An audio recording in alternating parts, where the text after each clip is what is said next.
Hey there, welcome to ATL on 29, a podcast that looks at the NBA from the starting point of Atlanta. My name is Kevin Chouinard. I'm here recording on a Monday evening with Glen Willis, Tyler Jones, usual crew, trying to solve the usual problems. Got some new news thrown into the mix, evidently. I think it was Mark Stein reported that Clint Capella is on the trade block. At least they're exploring. Is that news? I mean, Not according to Brad Rowland. It's all that matters. Yeah. oh, So that's not too surprising, but I guess it is that Mark Stein will report it, maybe just a small indicator of what the Hawks might be looking at with the number one overall pick. But that's speculation.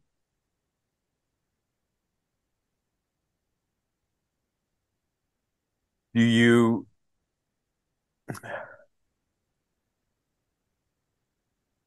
I mean, can the Hawks afford to trade him?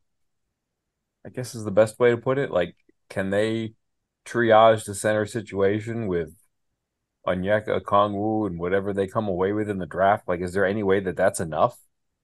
Or do you just try to do that and a stopgap so that you don't have to pay Capella's salary? Or what? Like, what's reasonable here? It's Yeah, when Go when ahead. um when Brad and I were talking, about player capsules over in his pod, what I mentioned about Bruno was Bruno is a backup center that's not good enough to be your starter for a long period of time if if your starter gets hurt, right? He's not, especially if you have serious aspirations as a team, he's not that. But he's a guy who's good enough as a 2A, 2B type to kind of let you bridge a change at the position. And so if the thought process is we're going to draft Sar, ease him in the first month or two, maybe, and roll with a Okongwu and Bruno while we ease him in. And there's nothing ridiculous about moving Bruno back to being third center as soon as Sar is ramping up in that scenario. So Bruno's on a team friendly deal for next year, option for next year. And so that to me that gives you a little bit more room to navigate a young guy coming in for that position. But it's not, I think again what you're probing there is you're not gonna like hit the ground running on game one of 82 next year with having your defense kind of fully in place and ready to play at the level you want them to play when you're navigating that kind of change.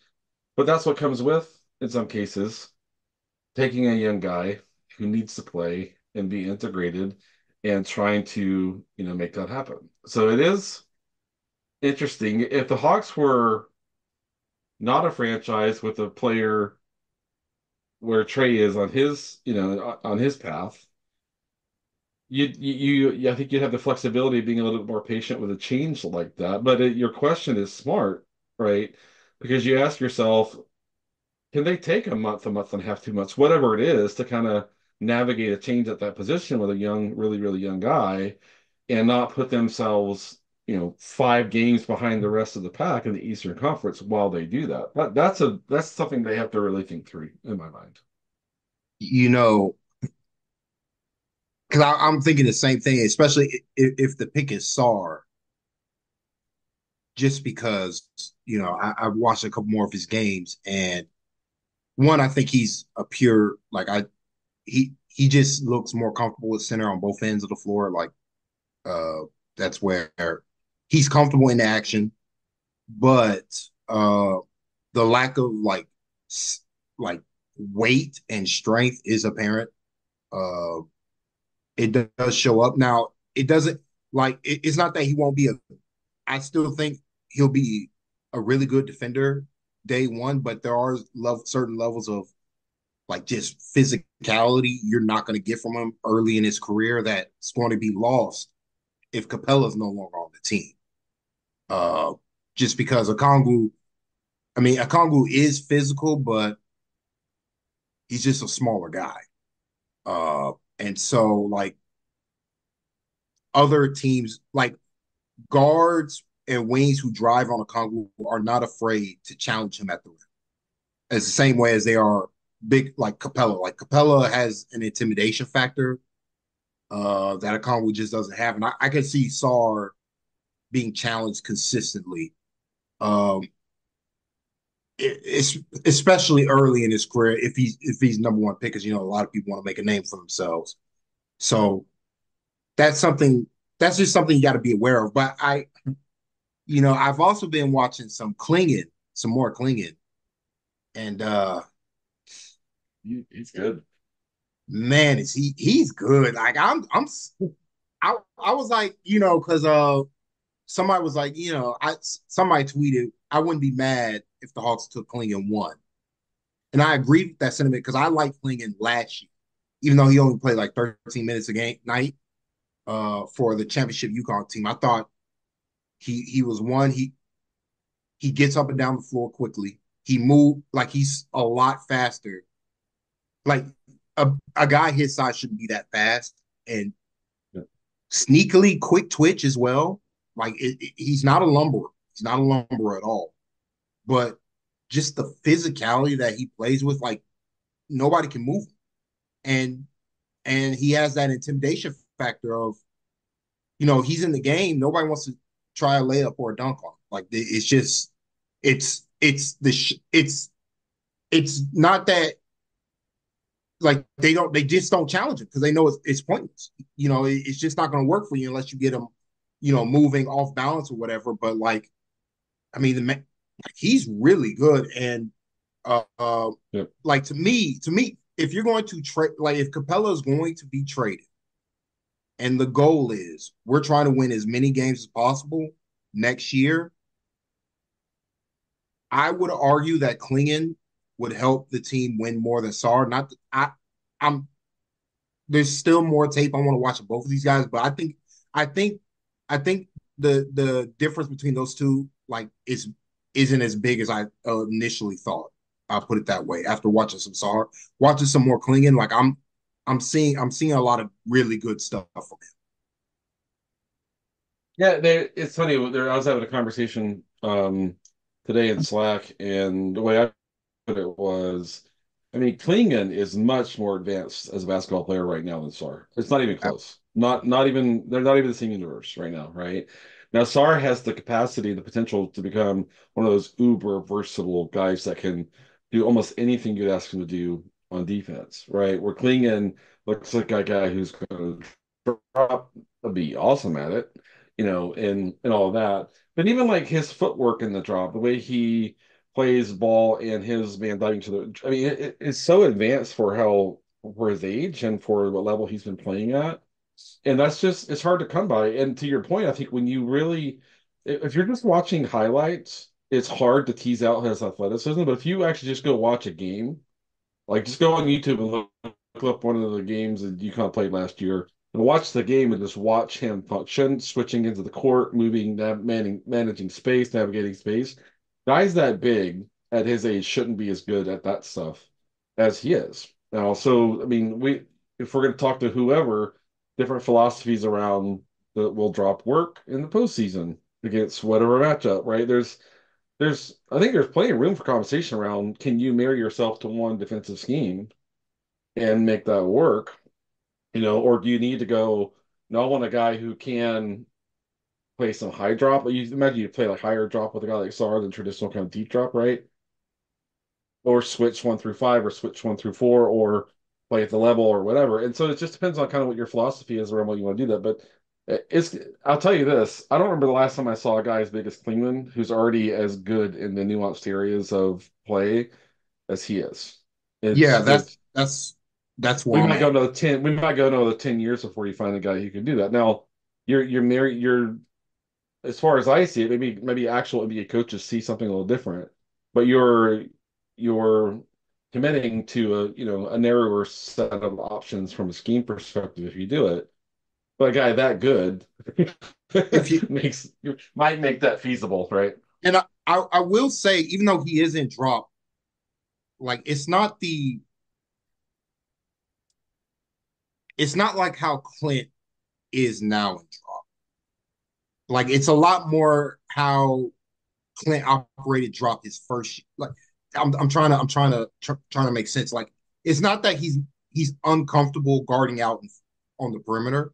You know what I'm saying? Like he doesn't look lost there. He always it feels like he has a plan. He wants to get back to the rim, but he always waits an extra tick because he like to me, I think his biggest gift on both ends of the floor is how well he reads the game. Like he has a like a functional understanding of where everybody is on the floor on both ends of the court. And that's something that's like you can compensate for a lack of like, he'll never be the perimeter defender that Sarr is. Sarr is truly special defending out in space, one-on-one ISO situation. That's not Klingen's game. But like if he's involved in the action, I'm like they tried every team game plan against UConn was to pull Klingen out into space, trying to get to be able to score the basketball, and they couldn't do it because he was just all right. I'm showing I have the long wingspan, so I can contest the shot, but I'm tracking my man back. I'm not allowing you to lob it over the top of me like how Gobert. So Gobert is elite at just taking away lobs for other teams. Like that's and so like I just think I think there's defensively, like I think Klingen's ready to go day one. But what I was really surprised by was his offense. Uh, he's a great passer, and I didn't realize until I started watching more games that just how much he has the ball in his hands. Like he operates in the high post all the time, and they flow through their action through him. And I was like, man, this is a lot like what Sabonis used to do. Not the Sabonis now, but Sabonis back. I guess his when he was first getting started with the Thunder and even the Pacers, where Glenn's he old. should. You got to specify which Sabonis. Yeah, not Yeah. the all world king. I was like, Sabonis, Tyler, you're too young. You didn't see the Sabonis Kevin. I saw. Demontis Sabonis. So, Yeah. not a Drunas. No, No, not our Vitas, right? not our Yeah. Vitas. I'm sorry, but like I don't know. Like it's kind of like how Al Horford, doesn't hold on to the basketball, but is calculating his options at high speeds so that the offense never is stagnant if he gets the ball. And I think there's some real offensive upside with Klingen in ways like to me. I think right now the difference between Klingen and Sarr is actually on the offensive end, where Sarr is more theoretical. Like Klingen has a strong base, uh, where he's very good at burying guys under the rim and finishing with either hand. That's something Sarr has not shown to be able to do yet. And like to me, he's just a better processor, better screener. Like just currently the all around better. Yeah. And the last thing you said there is huge for Trey, right? Yeah, Sar is rough as a screener right now, right? I mean, we talked about it before when we were kind of breaking him down. A lot of slipping, a lot of popping, and things like that. And the offense they ran there didn't really call for him to kind of really stay in place. It was to put pressure on the defense by using his speed to slip yeah. and do things like that. With Get Klingen's Bryce screen, those three pointers. Yeah, yeah. Klingen, his screen angles, his re-screen angles, his communication with his guard, I mean, all that stuff is incredibly advanced at this point. So I mean, if I mean, I think Klingen's a safer pick for year one. I think Klingen has a higher floor. Right. I think the if you hit Sar with all of his areas of development, that's a unique player that you're going to have a hard time placing again. So I like the way you said it. Sar is more theoretical now, yeah, right? You can see the flashes of kind of everything here and there. Klingon just goes out every game and does it all game, every game when he's on the floor. He just does it all right now, and that's very impressive. So, from the standpoint of an NBA team, that is where the Hawks are. Kind of trying to map this back to Kevin's question, it's way easier to move on from a plan if you draft Klingon in yeah. terms of what you're trying to do, what you're trying to give Trey. Because SAR's like second half of year two away from really being able to work with Trey. Like, that's really a realistic time frame on the offensive end of the court. Now it's interesting. I mean, you could sit Quinn down and Landry down and whoever else down as part of that conversation. Now I was in a Twitter space last night for a little while, and I was there were Hawks fans there, and I was trying to explain my perspective that I think Quinn and the rest of the coaching staff and everything, I think they're truly trying to build this from the ground up, Yeah. right? Now, where Trey is might put a little bit of unfortunate pressure or whatever word you want to use there on taking a slow kind of build up. But I mean, we talked about so many times like all they did in College Park and the development they did with the young guys. For the first time, it seemed like everybody was benefiting from the developmental process in the G League at College Park, and they're building things from the ground up, right? And so if the thought process is no, we believe that what we can do in 2 years with SAR is worth investing that pick in him. But Tyler, you nailed it. Like he's not going to give them a ton the first half of his rookie season, or maybe even more than that, right? Like it's It's like going, it's commitment to his development that's going to be the thing that you have to make for him to be that. Is but there a you've watched Quinn run his defense for a season and a quarter now. Is there a tell in what he's chosen to do defensively that tells you that he would prefer Sarr over Klingon or vice versa? And I guess to go along with that, is there one that you want to marry to Jalen Johnson? Is there one that you want to marry to Trey defensively? And can you worry about that at this point, or do you have to start thinking about post Trey? Like, is it just pick the best player? Like, how do you sort of process everything sort of historically from the past season plus and tie it to one of these two players as being maybe something that Quinn would prefer? Yeah, I yeah, mean, so last year, one thing that was different was from the Quinn in Utah, right? It was Rudy drop, all that stuff, right?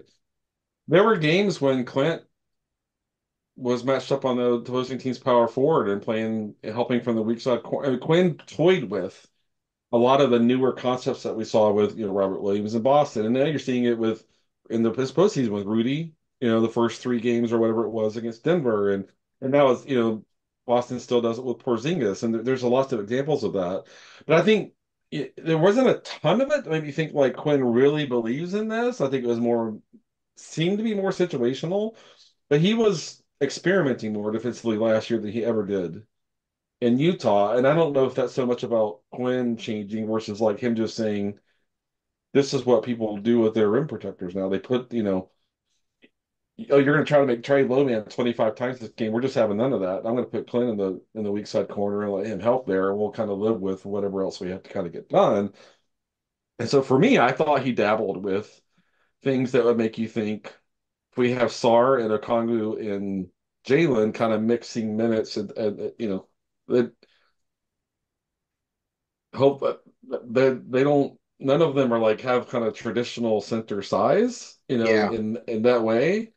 But if you're just, kind of covering things, cleaning things up with length and athleticism and quickness and agility and be able to close space, like we talked about last time we got together, that group could be able to close like just close space like crazy, And so I feel like we did see some stuff last year that makes me think Quinn is open to mixing it up in a way that we never saw in Utah.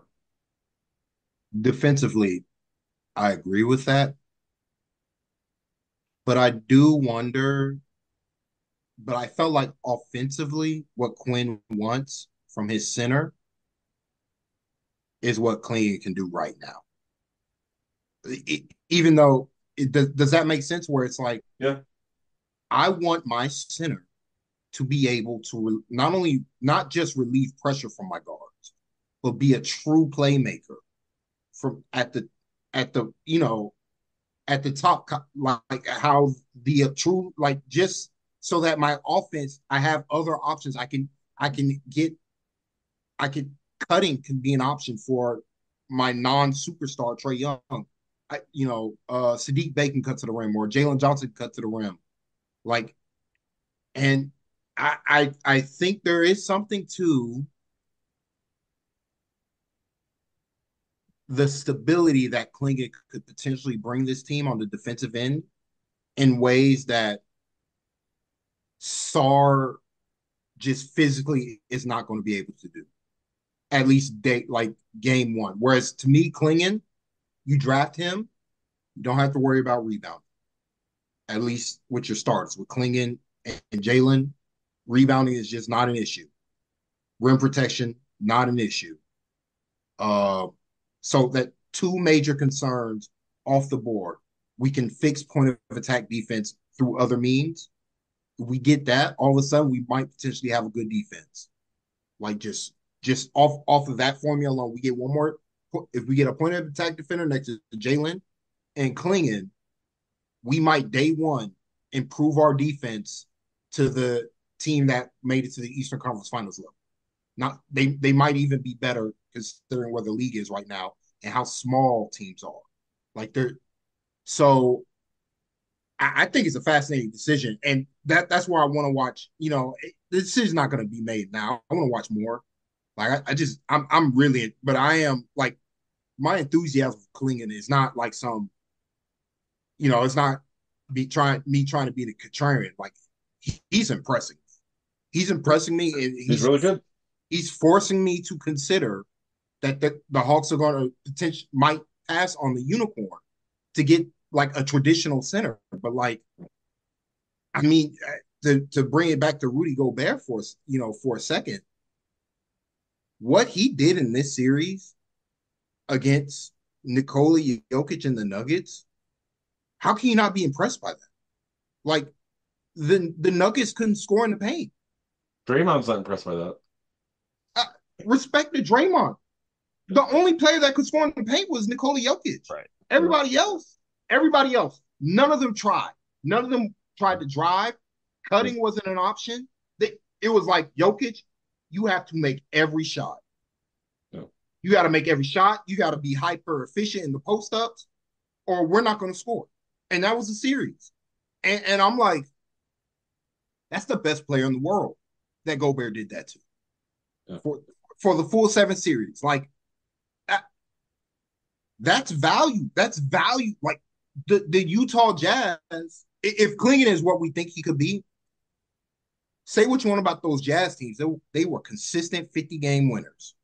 Yep. And it was literally Rudy Gobert and 4 of the worst defensive players in the NBA. for the most part. For when they went to we're trying to win the game, not when we're starting Torrey Craig types, trying to buy minutes. Royce O'Neal. Royce O'Neal, though Royce got a lot better after he left Utah. It's pretty funny offensively. But like, when the Jazz were trying to win games, it was all offensive guys and Rudy Gobert, and they were consistently a top 5 defense. But they ran into in the playoffs where that couldn't work anymore. And Gobert is it was similar to what the Bulls did with Clint Capella in the play-in. Teams in the playoffs, if you don't have other defenders, will take away your best defensive option. Like they'll take away your rim protection. And that's what the good teams would do to the Jazz, and that's how they just couldn't get over the hump. Yeah. Go ahead. Yeah. For me, like when you're looking at Sarr and Klingon, if the Hawks really think Sarr can develop as a shooter, that's something that's a differentiator with Klingon, right? That's offensive value.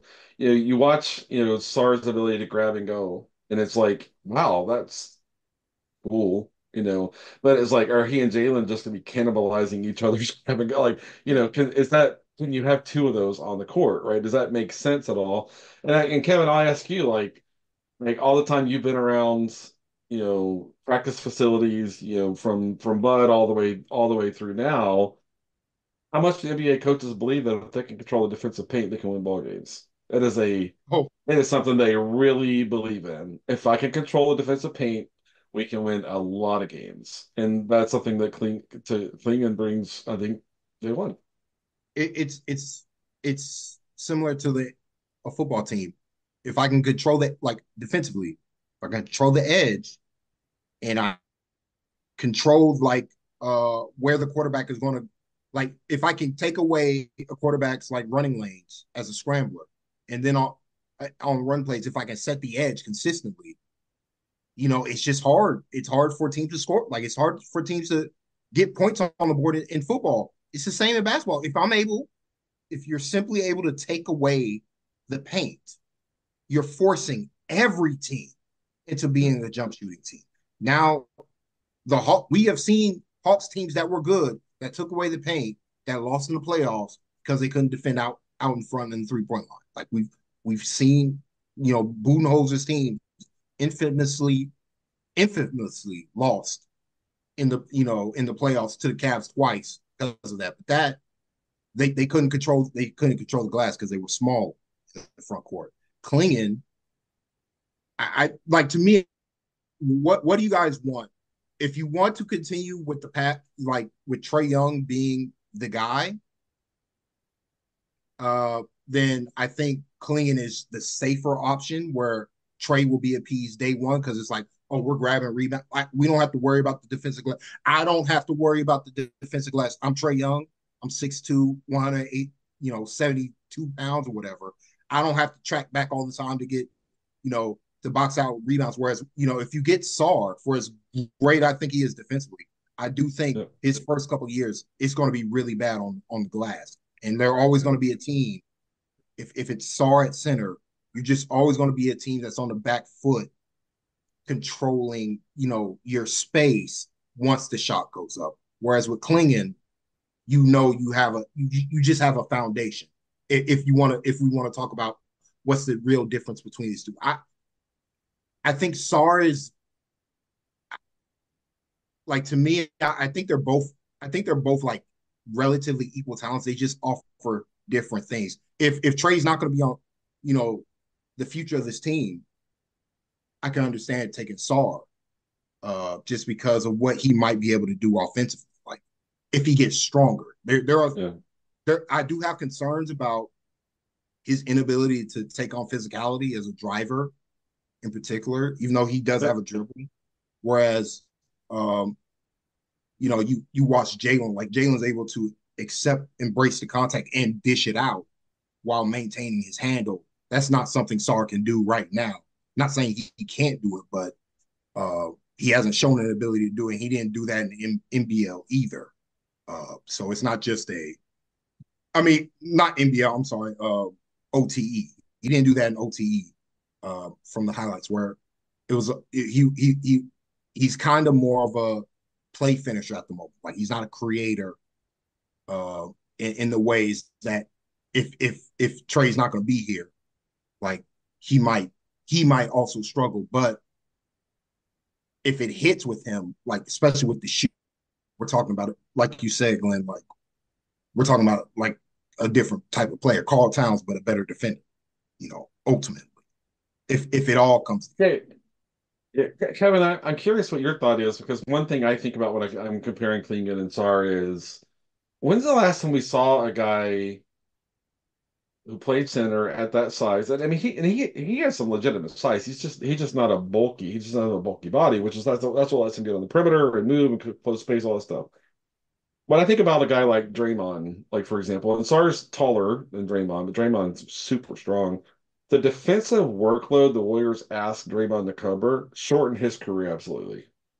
Right now, part of that was they were playing 95 games a Yeah, I was year gonna for say going to the right, finals right, 5 straight years yeah, did it to right. Clay too. But still, like I'm personally convinced that shortened his career. And you're watching Rudy now play as well as he's ever played in his career, ever. Right. And so for me, I'm like if you I wonder like how's Bam going to look 3 or 4 years from now? You Yeah, that's know, good. Yeah, so for me, I'm trying to think of when's the last time a guy who was, more undersized and more leaned on athleticism and agility, healthy and holding up, playing center full time for 10, 12 years and not running into the issues that kind of come along with that workload. Now, I mean, maybe teams are like, we're not playing any center more than 28 minutes a game anymore, or whatever that is. Until we get to the playoffs, then your Tibbs, you play him 47 and a half.